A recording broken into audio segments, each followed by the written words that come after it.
அடுத்த கட்டத்தை நோக்கி சென்று கொண்டிருக்கிறது. வெளிப்படையாக பேசவில்லை என்றாலும் அதிமுக விஜய் தாவேகா இடையே அந்த பேச்சு தற்போது தீவிரமாக நடைபெற்றுக் கொண்டிருக்கிறது என்பதுதான் தற்போது நமக்கு கிடைத்த மிக முக்கியமான தகவல் நேர்களே. என்றால் அதிமுகவுடன் விஜய் போக மாட்டார் என்றெல்லாம் கூறுகிறார்கள். ஆனால் அதற்கான வாய்ப்பு கதவுகள் இன்னும் மூடவில்லை. அந்த பேச்சு நடைபெற்றுக் கொண்டிருக்கிறது என்பதைதான் நம்மால் உணர முடிகிறது, அறிய முடிகிறது அவருடைய நெருங்கிய சகாக்கள் மூலமாக.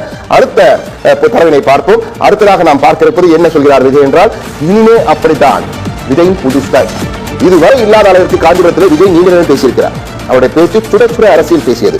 கிட்டத்தட்ட அரை மணி நேரத்திற்காக பேசியிருக்கிறார். அதே போன்று அடுத்தடுத்த கூட்டங்களில் அவருடைய வாக்குறுதிகள், ஏற்கனவே 12 வாக்குறுதி கொடுத்தாலும் இனி கூட்டத்திற்கு கூட்டம் வாக்குறுதி, இது ஒட்டுமொத்த மாநிலத்திற்காக இனிமேல் இப்படி பிரித்துக் கொள்ளப் போகிறாராம். மாநிலத்திற்காக 3 வாக்குறுதிகள், மாநிலம் முழுவதும் நடைமுறைப்படுத்த வகையில் 3 வாக்குறுதிகள், எந்த மாவட்டத்தில் பேசுகிறாரோ அந்த மாவட்டத்திற்கு 3 வாக்குறுதிகள் என்ற வகையில் கொடுக்கப் போகிறார். அதே மாதிரி குற்றச்சாட்டுகள் வெறும் வாயில் இல்லாமல் வீடியோ ஆதாரங்கள் எல்லாம் போடப் போகிறார் விஜய். அடுத்த கூட்டத்தில் வீடியோ ஆதாரங்கள் விஜய் பேசும்போது பின்னாடி ப்ரொஜெக்டரிலே அவர் என்னென்ன ஆதாரங்கள் வைத்திருக்கிறாரோ அதெல்லாம் போட்டு காண்பிக்க போகிறார். எனவே விஜயின் இனி கூட்டங்கள் எல்லாம் பரபரக்க போகிறது, அரசியல் களத்திலே பல அதிர்வுகளை ஏற்படுத்த போகிறது என்று அவருக்கு நெருங்கிய சகாக்கள் நம்மளையும் பயமுறுத்துகிறார் என்றுதான் கூற வேண்டும். அடுத்ததாக விஜயுடைய ஸ்டைல் எப்படி இருக்குன்னு பார்த்தோம். விஜய் ஒரு லட்சிய படை உருவாகிறது, விஜய் லட்சிய படை என்ற வகையிலே விஜயின் நேரடி பார்வையில் ஏற்கனவே உலக அளவிலேயே குழந்தைகள் அணி போன்ற அணி எல்லாம் உருவாக்கி மிகப்பெரிய சாதனை படுத்தார் விஜய். தற்போது அந்த சாதனை அடுத்த கட்டத்திற்கு செல்கிறார் விஜய். தனக்காக ஒரு லட்சிய படை என்ற ஒரு படையை உருவாக்க போகிறார். இந்த படை என்பது விஜயால் நேரடியாக தயார் செய்யப்படுகின்ற ஒரு படை. கிட்டத்தட்ட 1000 பேரை தேர்வு செய்து 234 தொகுதிகளுக்கும் விஜயுடைய லட்சியத்தை கொண்டு செல்ல போகிறார்கள் இவர்கள். இவருடைய பணியை அரசியல் களமிறங்கி எம்எல்ஏ ஆவது, எம்பி ஆவது, கவுன்சிலர் ஆவது அல்ல.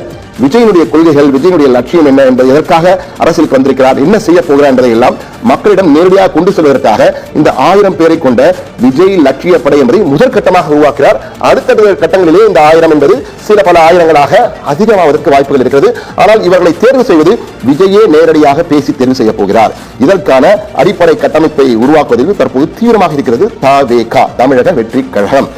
விஜயின் வாக்குறுதிகள் எப்படிப்பட்ட வாக்குறுதிகள் என்றாலும் முதன்முறையாக ஒரு அரசியல் கூட்டத்திலே விஜய் தன்னுடைய கட்சியுடைய வாக்குறுதிகள் என்ற வகையிலே கூறியிருக்கிறார். யோசிக்க வேண்டிய விடயம் இது. என்னால் வாக்குறுதிகள் மூலம் அவர் களத்திலே விறுவிறுப்பாக இறங்கிவிட்டார் என்பதை தான் நம்மால் பார்க்க முடிகிறது. இது மட்டுமல்ல, விஜய் குறித்த பல எக்ஸ்க்ளூசிவ் தகவல்கள் விஜய்க்கு நெருக்கமான வட்டாரத்தில் நாம் பேசிய போது கிடைத்தவை. அவை ஒவ்வொன்றாக பார்க்க போகிறோம்.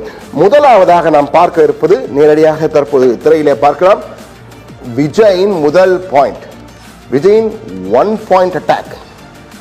விஜயோட 1 பாயிண்ட் அட்டாக் இப்ப என்ன, திமுக அவரை தூக்கத்தில் எழுப்பினாலும் திமுக திட்டுவார். அந்த அளவுக்கு திமுக மீது ஒரு வெறித்தனமாக தெரிக்க விடுவோமா என்பார்கள், அது மாதிரி வெறித்தனமாக தெரிக்க விட்டு கொண்டிருக்கிறார் என்றுதான் கூற வேண்டும். அந்த அளவுக்கு திமுகவை எதிர்த்து பேச ஆரம்பித்தார். அதுவும் நேற்றைய கூட்டத்திலே அவர் முதலில் சொன்னது என்றால், கொள்கை எதிரி பாஜக, அரசியல் எதிரி திமுக, இருவரையும் ஒழிப்பேன் என்ற வகையெல்லாம் பேசினார். ஆனால் தற்போது அந்த கொள்கை எதிரி பாஜக குறித்து பெரிதாக அவர் அலட்டிக் கொள்வதில்லை.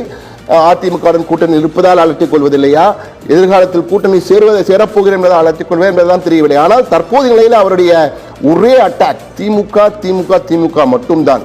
அப்படி என்றால் பாஜக அதிமுக எங்கே, அவர்களை ஏன் எதிர்க்கவில்லை, அவர்களுடைய கூட்டணி வைக்கப் போகிறாரா என்ற ஒரு ஐயத்தை ஏற்படுத்த ஆரம்பித்திருக்கிறது. அதை தான் அவருக்கு நெருக்கமாக சொல்கிறார்கள்.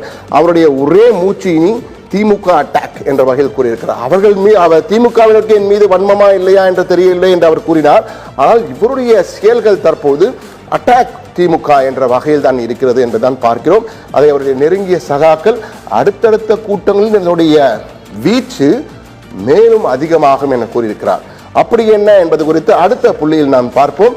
அடுத்த தரவினை பார்க்கலாம். நாம் அடுத்த தரப்பிலே அதிமுகவுடன் கூட்டணி ஒர்க் அவுட் ஆகுமா, விஜய் கூட்டணி வைத்தால் முதலமைச்சர் வேட்பாளர் யார், இபிஎஸ் நான் தான் முதலமைச்சர் தெளிவாக இருக்கிறார் என்றால் அவர்கள் ஆண்ட கட்சி என்பதால் நான் தான் முதலமைச்சர் வேட்பாளர், விஜய் நான் தான் முதலமைச்சர் வேட்பாளர் என்கிறார். தாவேகா தலைமையில் தான், என்னுடைய தலைமையில் தான் ஆட்சி என்பதை தெளிவாக சொல்லிவிட்டார். எனவே இது எப்படி ஒர்க் அவுட் ஆகும் என்ற போதுதான் அவருக்கு நெருங்கிய சகாக்கள் என்ன கூறுகிறார் என்றால், இதற்காக 2 கட்சியுள்ள முக்கியஸ்தர்கள் பேச ஆரம்பித்திருக்கிறார்கள். அதாவது தற்போது கூட்டணி வைத்து போட்டியிடுவோம், யார் அதிகம் இடங்களில் பெறுகிறாரோ அவர்கள் தலைமையிலே கூட்டணி வைத்து முதலமைச்சர் வேட்பாளராக அப்போது தேர்வு செய்து கொள்ளலாம். எந்த கட்சிக்கு கூட்டணியில் எந்த கட்சிக்கு அதிக இடங்கள் கிடைக்கிறதோ அவர்கள் தலைமையிலே முதலமைச்சராக அவரை தேர்வு செய்வோம் என்ற வகையிலே தற்போது பேச ஆரம்பித்திருக்கார்கள். அதாவது அந்த பேச்சு